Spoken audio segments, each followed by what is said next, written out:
అయ్యో నేనలా అనలేదంటూ పెద్ద బిగ్ బిఏ గోల పెట్టినా లాభం కనిపించడం లేదు. అమితాబ్ మీద హంతకుడన్న ముద్ర పడిపోయింది. 1984 నాటి సిక్కుల ఊచకోత కేసులో బిగ్ బచ్చన్ బోనెక్కి తీరాల్సిన టైం వచ్చేసినట్లే కనిపిస్తోంది. ఇందిరాగాంధీ సిక్కు సెక్యూరిటీకి బలైపోయినప్పుడు అమితాబ్ బాగా చలించిపోయారని, పంజాబ్లో ఊచకోతల్ని రెచ్చగొట్టడానికి తాను ఓ చెయ్యేశారని సిక్కు సంఘాలు కత్తులు దుయ్యటం మొదలుపెట్టాయి. ఢిల్లీ ఎయిమ్స్ లో ఇందిర డెడ్ బాడీ చూడగానే భావోద్వేగం పెచ్చరిల్లిపోయి కంట్రోల్ తప్పి ప్రాణానికి ప్రాణమే సమాధానం అంటూ నినాదం ఇచ్చినట్లు ఆయన మీద వచ్చిన ఆరోపణ. కాలిఫోర్నియాలో ఉంటున్న 52 ఏళ్ల మంజిత్ సింగ్ అనే సిక్కు పెద్ద మనిషి అందుకు నేనే ప్రత్యక్ష సాక్షినంటూ కోర్టు మెట్ల మీదకు వచ్చేశారు. దీంతో నేను అమాయకుడిని, నాకేం తెలియదంటూ డిసెంబర్ 1వ తేదీన అమితాబ్ ఇచ్చిన అనౌన్స్మెంట్ నీరుగారిపోయింది. నోరు జారితే వెనక్కి తీసుకోలేవన్న సంగతి ఆ క్షణంలో ఆయనకు తోచలేదా, లేకపోతే అసలు ఆయన నోరే జారలేదా? తన పని తాను చేసుకుపోతున్న చట్టమే ఈ సంగతి తేల్చాలి. ఇందిరమ్మ కుటుంబాన్ని ప్రాణానికి ప్రాణంగా ప్రేమించిన అమితాబ్ బచ్చన్ అందుకు ఇప్పుడు మూల్యం చెల్లించుకోవాల్సి రావడం మాత్రం జాలిని కురిపిస్తోంది.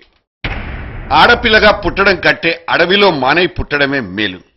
మన దేశంలో సగటు ఆడజన్మకు ఇంతకంటే తాత్పర్యం కనబడదు. ఆకాశంలో సగం మాటలు నీటిమూటలే అవుతుంటే మారుమూల గ్రామాల్లో అయితే ఆడబతుకు మరీ దుర్భరం అనడానికి మనకు దొరికే తార్కాణాలు బోలెడని. ఋతుక్రమం మొదలయ్యే సరాసరి వయస్సు 12 సంవత్సరాలు. కానీ ఆదిలాబాద్ జిల్లా ఉట్నూరు ఆశ్రమ పాఠశాలలోని ఆడపిల్లలకైతే ఇది వర్తించదు. ఎందుకంటే అక్కడ 6 సంవత్సరాల్లోపే ఆడపిల్లలు ఆడమనుషులైపోతారు. ఆడుతూ పాడుతూ గడపాల్సిన ప్రాయంలోనే శరీరంలోని మార్పుల్ని భరించాల్సిన దురవస్థ అక్కడ కనిపిస్తుంది. గుడిహత్నూర్ మండలంలోని గిరిజన వాడల్లోని ఆడపిల్లలకైతే ఈ వింతైన ఆరోగ్య సమస్య తప్పనిసరి. 5 సంవత్సరాల 7 నెలల చిన్నారి గర్భం దాల్చి పురుడు పోయించుకున్న ప్రపంచ రికార్డు ఒకటి ఉండనే ఉంది. కానీ ఊళ్లకు ఊళ్లే ఇలాంటి లేలేత కలతలకు వేదికలవ్వడం ఒక విషాదం. డాక్టర్లైతే ఈ విపత్కర పరిణామానికి ఒక జబ్బు పేరు చెప్పి తప్పించుకుంటారు. 8 ఇయర్స్ కంటే ముందు మెనార్కి రావడాన్ని ప్రికాషస్ ప్యూబర్టీ అంటారు. దీనికి అంటే కారణాలు ఏమంటే మనకి బ్రెయిన్లో ట్యూమర్స్ కానీ, ఇన్ఫెక్షన్స్ కానీ, బ్రెయిన్కి దెబ్బ తగలడం కానీ అట్లాంటి కండిషన్స్లో కూడా, లేదు అంటే పెరిఫెరల్ కాజెస్ అంటే అడ్రినల్ ట్యూమర్స్ కానీ, జెనటల్ ట్యూమర్స్ కానీ అట్లాంటి వాటి ఉండడం వల్ల కూడా మనకి ఈ మెచ్యూర్ అన్నది ఎర్లీ ఏజ్ అంటే 8 సంవత్సరాలకు ఉంటే ముందు వస్తుంది. ఓనామాలైనా దిద్దుకోవడం రాని వయస్సులో తమ పిల్లలిలా జీవిత చక్రంలో బందీలైపోవడం తల్లిదండ్రులు తట్టుకోలేకపోతున్నారు. శరీరంలో వస్తున్న భౌతిక మార్పులు, వాటి నుంచి మొదలయ్యే లైంగిక సమస్యలు ఈ చిన్నారుల పాలిట శాపాలైపోతున్నాయి.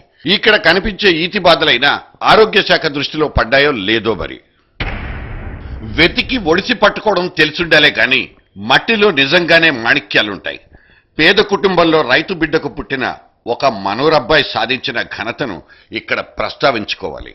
ప్రపంచం మొత్తాన్ని వణికిస్తున్న ఎయిడ్స్ మహమ్మారికి మన ఆదిలాబాద్ జిల్లాలో వైద్యం దొరుకుతుందంటే నమ్ముతారా?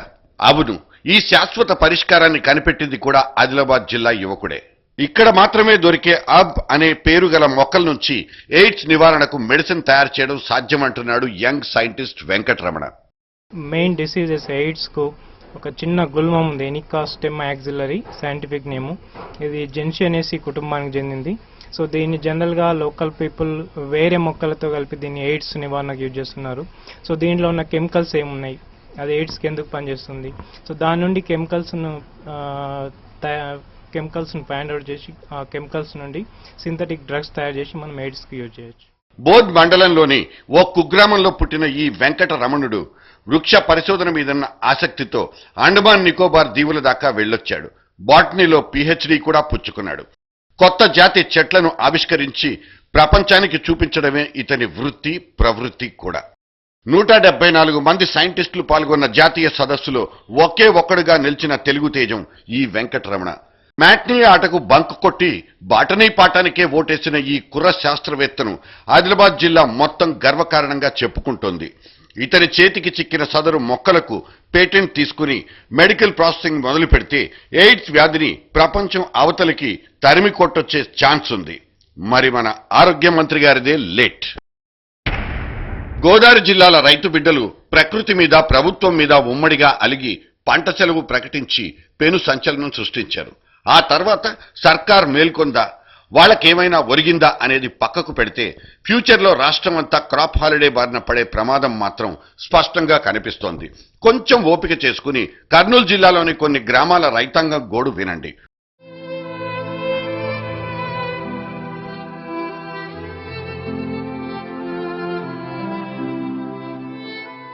ఉత్పత్తి పెరిగితే డిమాండ్ తగ్గడం, ఉత్పత్తి తగ్గితే డిమాండ్ పెరగడం అన్నది ఆర్థిక శాస్త్రంలో ప్రాథమిక సూత్రం. కానీ కర్నూలు జిల్లా అన్నదాతల దగ్గర ఆ ఫార్ములా రివర్స్ గేర్లో వెళ్తోంది. వానదేవుడు కనికరించక దిగుబడి ఘోరంగా పడిపోయి ఉల్లి రైతు బావురుమంటే ఆ పండిన 10 పరకో బస్తాలు కూడా అమ్ముడవని దయనీయ పరిస్థితి. ఇంతకు ముందు 3,000 పలికిన క్వింటాల్ ఉల్లి ఇప్పుడు అక్షరాల 300 రూపాయలు. చచ్చి చెడి లారీల్లో వేసుకుని మార్కెట్లోకి తెచ్చుకుంటే కొనే వ్యాపారుడే కనిపించడు.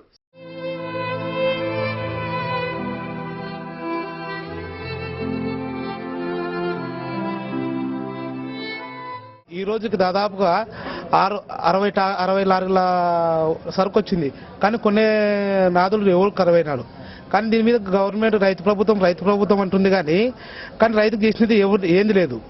కాబట్టి దయచేసి మా మీద రైతుల మీద కొద్దిగా దయ ఉంచి ఈ ఎస్కోట్ని కూడా కొద్దిగా తగ్గించుకొని విదేశాలకు పంపించేటట్లు చేస్తే రైతులు బాగుపడతారు. ఇక టమాటా దగ్గరికి వద్దాం. కిలో టమాటా 70 పైసలు. పెద్ద గంప నిండా ఎర్రటి నాటు టమాటాలు తీసుకొస్తే 5 రూపాయలైనా గిట్టుబాటు అవ్వదు. ఈ జిల్లాలో మండలాలు టమాటో పంట మీదే బతికేవే. నానా పాట్లు పడి పండించుకున్న అమ్ముకునే దిక్కు లేక బస్సుల కింద రోడ్ల పక్క పారబోసి ఇంటిదారి పడుతున్న దారుణమైన దుస్థితి. కష్టపడి పండించిన టమాటా పంట చివరికి ఇలా పశువులకు మేతైపోతోంది.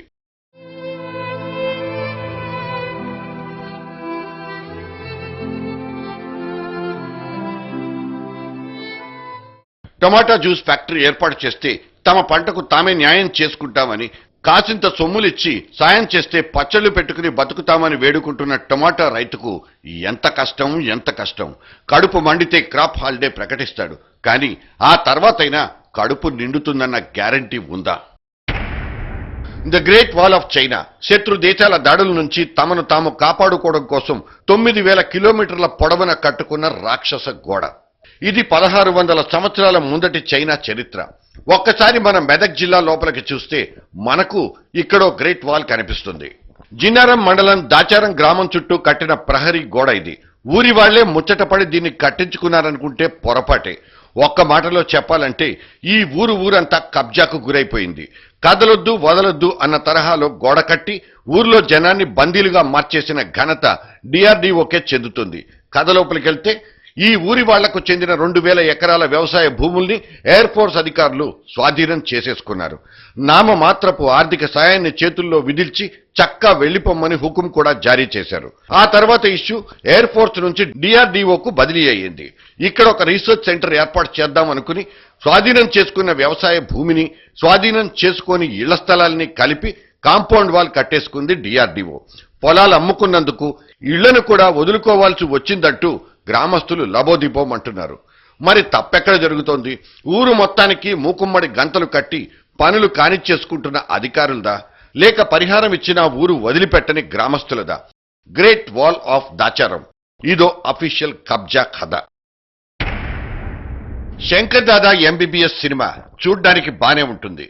కానీ ఎంబీబీఎస్లంతా శంకర్ దాదాలేనన్న అనుమానం కలిగితే మాత్రం కాళ్ల కింద భూమే కదిలిపోతుంది.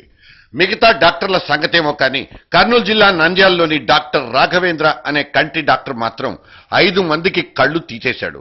తర్వాత చిన్న పొరపాటు జరిగిపోయింది అంటూ నాలిక కరుచుకున్నారు. వేలకు వేలు ఫీజు కట్టలేని అభాగ్యులకు మాత్రమే ప్రత్యేకం అంటూ 20 సంవత్సరాల నుంచి అక్కడో ఉచిత వైద్య శిబిరం నడుస్తోంది. ఈ నవంబర్ 14 తేదీన ఏర్పాటైన అటువంటి ఒక శిబిరానికి పక్క జిల్లాల నుంచి కూడా ఎంతో మంది కంటి శుక్లాల ఆపరేషన్ల కోసం తరలొచ్చేశారు. టోకు పద్ధతిలో ఆపరేషన్లన్నీ జోరుగా జరిపించేసిన డాక్టర్ రాఘవేంద్ర చక్కా ఇంటికెళ్లిపోయారు. అయితే ఆయన చేతి చలవ తిరగబడి 17 మందికి ఆపరేషన్లు వికటించినట్లు నిదానం మీద తేలిన విషాదం. ఇందులో 5 మందికైతే ఏకంగా కంటి చూపే దూరమైపోయింది. వీళ్లకిక ప్రపంచాన్ని చూసే అదృష్టమే లేదంటూ సదరు ఆసుపత్రి వారే ధృవీకరించేశారు. కానీ నేరం మాది కాదంటూ అమాయకంగా మొహం పెట్టేశారు. 20 ఏళ్ల నుంచి అక్కడే ఆపరేషన్ చేయించుకున్న పూర్వపు పేషెంట్లయితే తమ కళ్లను తామే నమ్మలేక వాటికి మళ్లీ పరీక్ష పెట్టుకుంటున్నారు. జరిగిన నిర్వాకం మీద లోతైన దర్యాప్తు జరుగుతోంది. సదరు హాస్పిటల్ లైసెన్స్ బిళ్ల కూడా క్యాన్సిల్ అయిపోతుంది. కానీ పోయిన ఆ 5 అభాగ్యుల కంటి చూపు మాత్రం తిరిగి రాదు. మొన్నటికి మొన్న సెల్ ఫోన్ వెల్తురులో కుటుంబ నియంత్రణ ఆపరేషన్లు ముగించిన ఒక సర్కారీ డాక్టర్తో మాత్రం ఈ కంటి వైద్యుడికి పోలికే లేదు. ఇతను కంటి చూపుతో కాదు, కంటి చూపునే చంపేస్తాడు.